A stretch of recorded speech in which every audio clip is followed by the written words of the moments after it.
Zee 24 तास एक पाऊल पुढे। लहान असू द्यात, मोठे असू द्यात, पुरुष असू देत, महिला असू देत, सगळेच या आंदोलनात उतरले आहे। आम्हाला न्याय द्या, वी वॉन्ट जस्टिस या घोषणांनी यांनी आसमंत दणानून सोडलं आहे।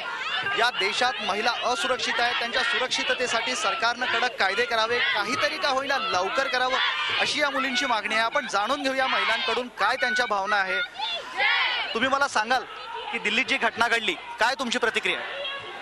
अतिशय हीन घटना आहे ती आणि काळीमा फासणारी आहे जनतेला ती, आणि कुठलेही असे अत्याचार महिलांनी सहन करू नये तिथून पुढे, आणि त्यासाठी आम्ही इथे हा निषेध व्यक्त करतोय। अशा प्रकारे बलात्कार करणाऱ्या व्यक्तीला कुठली शिक्षा देण्यात यावी?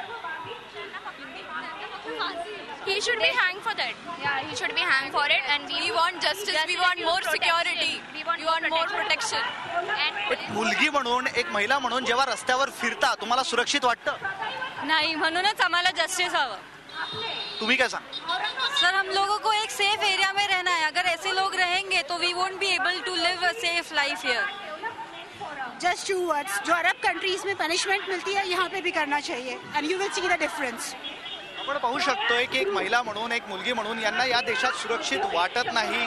महिलांना, पुरुषांना आणि मुलींना या देशात सुरक्षिततेचं वातावरण हवं आहे। यासाठी सरकारनं काहीतरी करावं, कडक कायदे तयार करावेत। मात्र काहीही करून या देशात मुलींना सुरक्षा मिळेल, सुरक्षित वाटेल असं काहीतरी करून हे देश घडवावं अशी त्या मुलींची मागणी आहे। झी 24 ताससाठी व्हिडिओ जर्नलिस्ट मोहम्मद तौकीबसह विशाल करोळे, औरंगाबाद। झी 24 तास एक पाऊल पुढे।